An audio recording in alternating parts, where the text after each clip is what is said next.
everyone, and welcome to today's session. Thank you for joining today. I really hope you enjoy the webinar. The webinar I'm presenting today is managing flexible working. Right, aims and objectives. We love an aim and objective here. So today we're going to increase understanding of the correct process for handling flexible working requests to help managers comply with employment legislation. And our objective today is to discuss an overview of employee rights relating to the flexible working application process, to highlight the risks of refusing a request relating to one of the more specified reasons, and then finally just to explore how Agilio HR provides useful policies and template letters to help practice such as self comply with the legal obligations. So what we will be covering today, we'll be looking at the definition of flexible working and what are sort of most common reasons for the requests that you get through. We'll be looking at the importance of flexible working for your business and how to handle those requests in the correct manner. We'll also be going through a case or example just to put sort of the webinar in context for you. And we'll also be looking at how an employee with a disability, how it interacts with the flexible working process that you might see. And then also the common mistakes that happen throughout the process and also useful policies and templates. So firstly, what is flexible working? So flexible working involves employers making adjustments to their preferred working arrangements to accommodate their employees' preferences. Looks different for everyone, and a business can support flexible working in a number of different ways. I've put a few of the examples there on the screen for you. So things like compressed hours, remote working, reduction of hours. There's probably loads more out there too. And the right to request flexible working has been in law for many years, but the employees' rights were further strengthened last year at the end of 2024 to allow employees to make 2 formal flexible working requests from day one of employment, whereas previously you had to be employed for 26 continuous weeks before you had that right to put in a formal flexible working request. So I put through a few common reasons for the flexible working requests.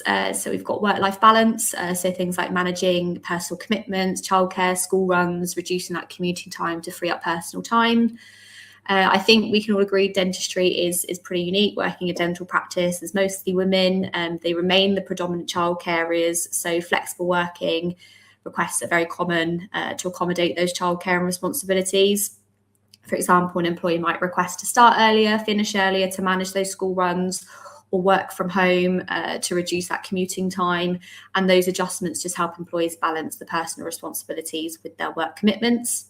Then we've got health and well-being, so coping with chronic conditions, reducing stress and burnout.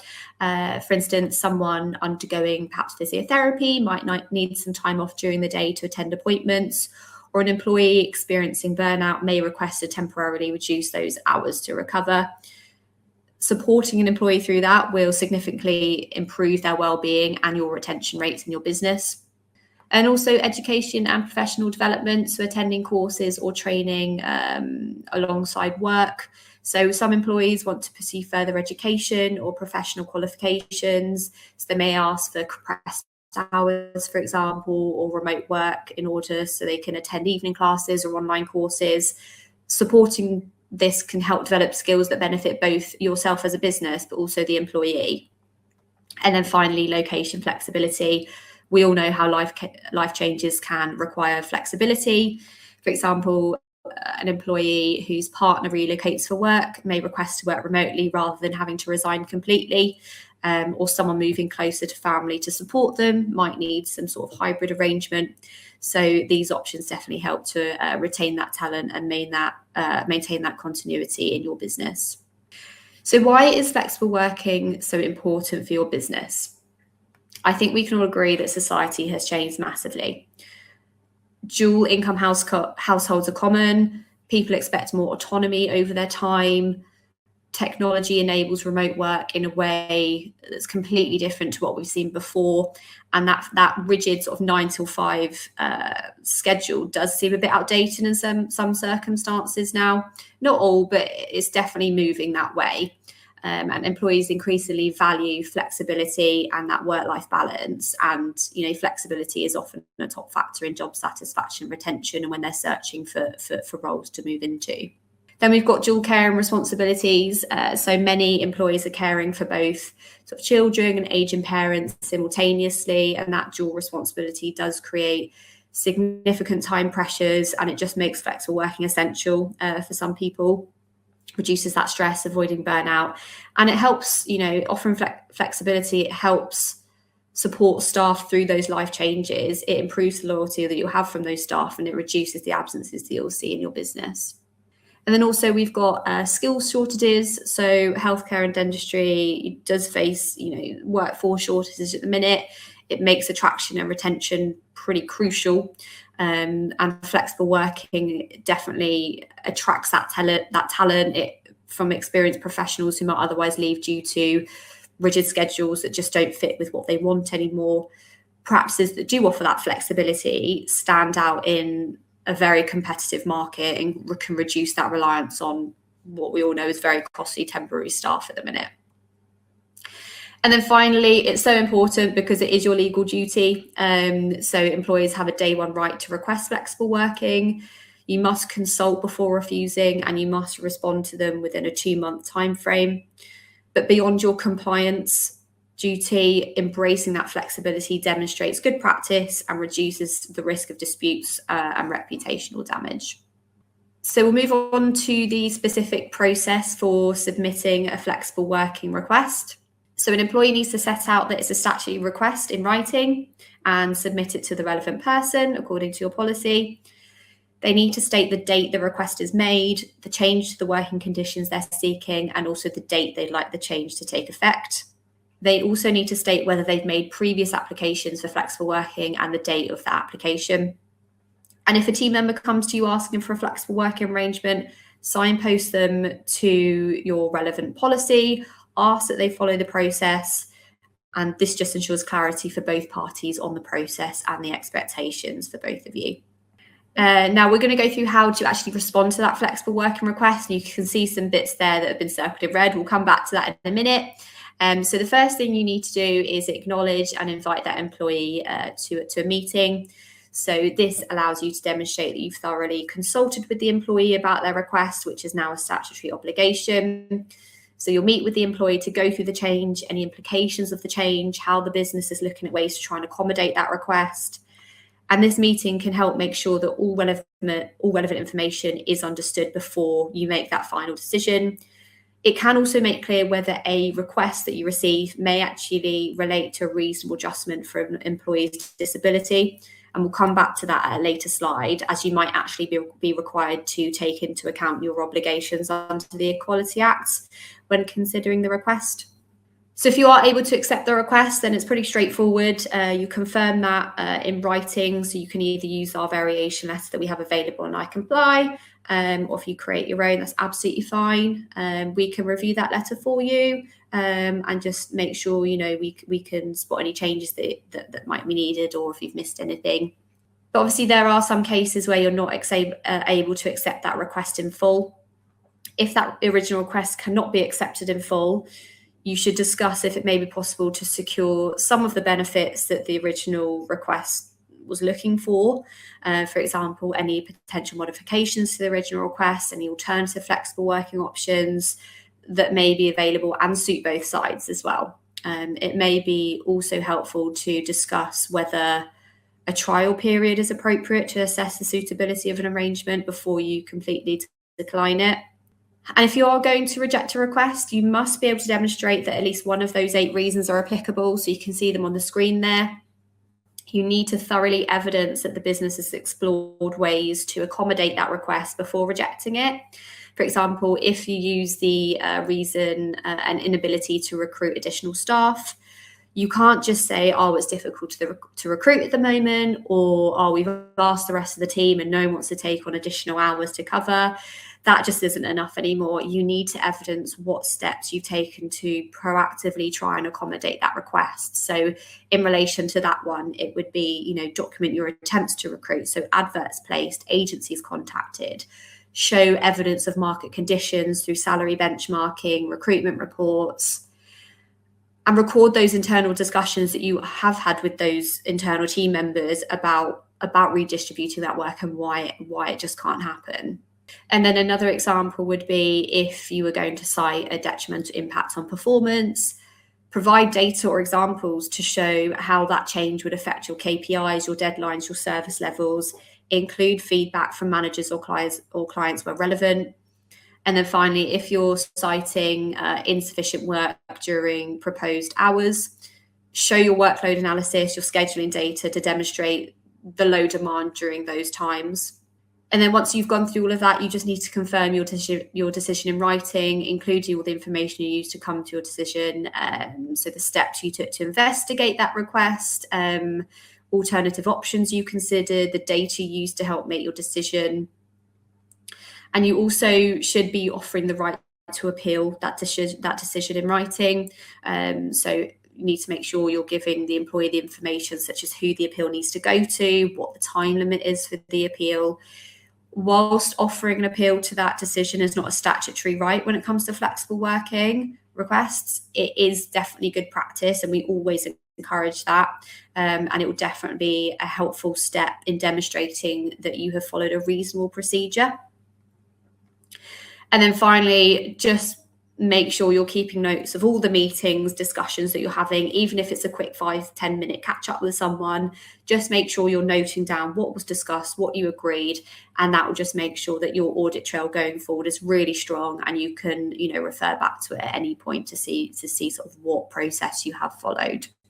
So we'll just look at a case that went through a tribunal to help put into context why it is so important that you follow a fair procedure. So we've got here Hedger versus the British Deaf Association. It is a very long read, but it is quite interesting. You can find that on the Gov website if you just type it in. So a bit of background to this case. Hedger returned, she was on maternity leave, and she requested to reduce her hours upon returning to 3 days per week rather than 4. The employer's response was that the request was rejected. They cited that there was a difficulty recruiting additional staff, and there was also concern about the impact on work quality. However, the recruitment efforts were minimal, if non-existent. They had a maternity cover that was in place, and they asked the maternity cover if they wanted to do a job share. This person declined. That was pretty much it. No further attempts were made to recruit for that job share, despite the fact that the maternity cover was on a fixed term contract and was easily replaceable at that point. But also there are a couple of procedural issues that happened. There was no trial period offered, which I think would have gone a long way in demonstrating that they had followed a fair process and tried to accommodate it as much as possible. And one error that seems pretty silly is that the employer had calculated Hedger's commute time as 3.5 hours each way to work based on the new working hours and the bus routes. Hedger had confirmed to her employer that this was actually incorrect. The employer completely ignored her and still tried to use that as one of the reasons to reject the request. And then when it went to tribunal, the tribunal actually found that the commute time was at least 50% shorter than the employer had wrongly calculated. So Hedger claimed for indirect and direct sex discrimination, constructive unfair dismissal, as well as a breach of the flexible working procedures. And this is all following an unsuccessful grievance she raised in response to her rejected request. Now, 3 of the 4 claims were upheld. So the first one that was upheld was indirect sex discrimination. So the provision, criterion or practice, the job role this employer was in, that provision that they had to work a minimum of 28 hours per week and a minimum of 4 days per week, clearly discriminated against women with childcare and responsibilities, leading to the successful indirect discrimination claim. There was simply no evidence that supporting that the work in that role needed to be done across a minimum of 4 days, and therefore it put her at a disadvantage, and she was able to have a successful indirect sex discrimination claim. The breach of the flexible working procedures claim was also successful. The tribunal found that the employer did not follow their flexible working procedures correctly in denying the claimant's request and subsequent grievance. And then finally, the constructive unfair dismissal claim was successful. So constructive unfair dismissal is around an employee feeling or resigning in response to their employer's conduct. And on this part of the claim, the tribunal judge commented, the respondent's actions in refusing the flexible working request without reasonable and proper cause was likely to destroy or damage the relationship of confidence and trust between the employer and employee. And at the end of all that, the claimant was awarded over £36,000. So that was a mixture of injury to feelings and loss of earnings. So I briefly touched on this before, but this we'll just go through sort of what to do when you receive a flexible working request when there is a medical condition involved. So if an employee mentions a medical condition in their flexible working request, you need to consider whether the Equality Act applies. So it just needs to flag in your mind when you do receive that there is something else going on here, and it may just be that you need to just have a little think about what applies in your scenario. So under the Equality Act, if the condition qualifies as a disability, employers have a legal duty to make reasonable adjustments to the role. This is a separate duty. This duty is separate from your obligation to consider a flexible working request. Equality law recognises that achieving fairness for disabled employees would require things such as changing work structures, removing physical barriers, providing additional support. And the purpose of those reasonable adjustments is to ensure that disabled employers have, as far as possible, equal access to work and services as non-disabled employees. And you cannot just simply rely on the 8 statutory grounds for refusing a flexible working request when there's a disability involved. There's almost a higher and different threshold that you need to be working with. And what is reasonable as an adjustment will depend on each situation. And flexible working is just one type of adjustment for someone with a disability. It's not just flexible working. It could be things such as changing their duties, changing, the physical environment, things like that. And when you are considering whether an adjustment is reasonable, you'll consider whether the adjustment will actually remove or reduce the disadvantage caused by the disability, whether it's practical to make, whether it's affordable, and whether it could harm the health and safety of others. So essentially what this means is that when a disability is involved, you must assess whether an adjustment is reasonable. And if it is, you must implement it regardless of the traditional flexible working request criteria. So how are you meant to know whether a medical condition meets the definition of a disability? You're disabled under the Equality Act if you have a physical or mental impairment that has a substantial and long-term negative effect on your ability to do normal daily activities. We would highly encourage you in these scenarios to consider an occupational health referral. You are not expected to define a medical condition as a disability yourself. Occupational health have medical experts who can guide you through what adjustments may remove the disadvantage of a disability and can assess whether the adjustments the employee has asked for is suitable or not. So it isn't just about the specific request they've asked for. You need evidence that you've assessed whether it will generally remove or reduce the disadvantage, and if not, look at other adjustments that may help. And then common mistakes when dealing with flexible working requests. So the first one is definitely the failure to respond in that 2-month time frame. So that 2-month time frame was reduced from 3 months in the changes last year. The whole process needs to be wrapped up in that 2-month time frame, including any appeals, unless of course you mutually agree to extend that time frame with the employee. The second common mistake would be the failure to consult. So again, another update and now your statutory obligation. So it's making sure you're having those meetings with your employee, getting to, the root of the request, any issues, any alternatives, positives, benefits, things like that. And then another common request would be to actually accept all requests that come through to you. So just because one team member has had a flexible working request accepted, doesn't mean it will set a precedent.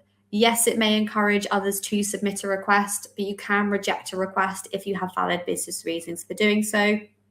And then we also have rejecting a request not based on one of the 8 reasons. So for example, if someone has put in a request and the business reject it because our business has no flexible working policy, or we prefer everyone to work the same schedule, that's not one of the 8 reasons, and it could easily lead the practice to defending a court claim, and it's probably going to be a pretty easy win for the employee.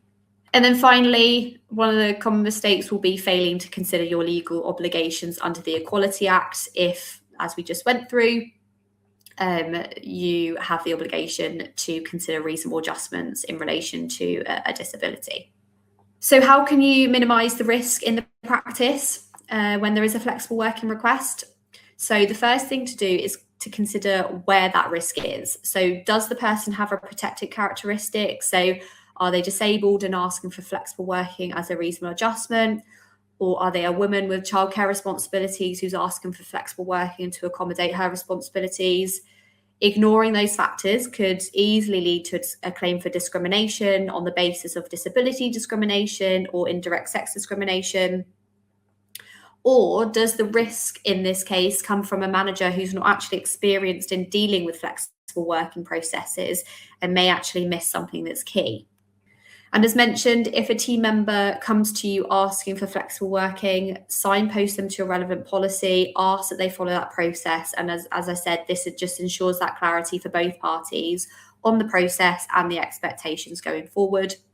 And we have also created a free flexible working checklist for managers. So it's almost a step-by-step guide that you can use when you do receive a request. And I think there should be a link coming up where you can download that checklist. It's completely free, so use it as needed. And then finally, discuss it with your HR team. So if you get something through, you're not quite sure, discuss it with your HR team. That could be us. We can guide you through the correct steps to take and navigate those tricky scenarios to help minimize that risk where possible. And I just wanted to go through a few key points on the iTeam application. So a few of you on the call today might be IT members who do have access to the HR management platform that deals with document storage, rotoring, leave and absence management. I just wanted to point out a couple of ways that the application can support you on this topic outside of sort of the normal HR advice that you get. So firstly, if you have rota, then you can use the rota to assess your capacity. So you can now download reports to see how much clinical time is being used, which may actually help to inform any flexible working arrangements that you have that you're going through with someone. But also keep your audit trail strong by storing all the communication and documentation around it in one place. You can go a step further and you can ask your team member to send their request to you via the IT messaging function, because you can attach documents to a message in IT. And then you can always use the new DocuSign integration to get a digital signature for any contractual variation changes that are needed. And then finally, if the flexible working request means some sort of change to working hours, then you may wish to utilise the time and attendance, i.e. the clocking out feature, to assess the suitability of the change during, for example, a trial period, such as whether the agreed hours are being met, or if it is sort of bringing up any patterns of lateness or absence. You then have more solid data to use when it comes to reviewing that arrangement at the end of the trial period. And if it does end up with you rejecting that request, you have more evidence behind you if it does unfortunately escalate and get to the point of a tribunal. And finally, how can you access support no matter what subscription you have? So iTeam Dental subscribers, you have unlimited HR support and access to our team of HR consultants. iComply Dental subscribers, you have your complimentary 60 minutes of HR support per year, so do make sure you're using that. And we have our previous webinars on our website under the resources drop down. Click on videos, or if there's a topic you want to know more about or struggling with, do let us know and we'll look more into the resources and webinars in that area for you. Our contact details at the bottom there. You can either pop us an email or give us a call. Any communication with us is obviously confidential. It goes nowhere. And if you don't have an iTeam subscription but think it might be useful for you, then please do book a call in with one of my colleagues and they'll go through sort of what it involves. And it's obviously no obligation as well. So yeah, the HR team, no matter what's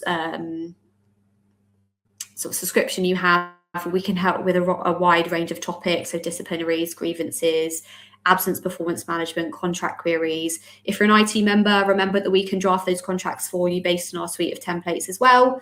And there's lots of different HR related documents on iComply, and we can support with bespoke documentation where needed. So that does bring us to the end of the webinar. I hope you found it useful and able to join us for future webinars.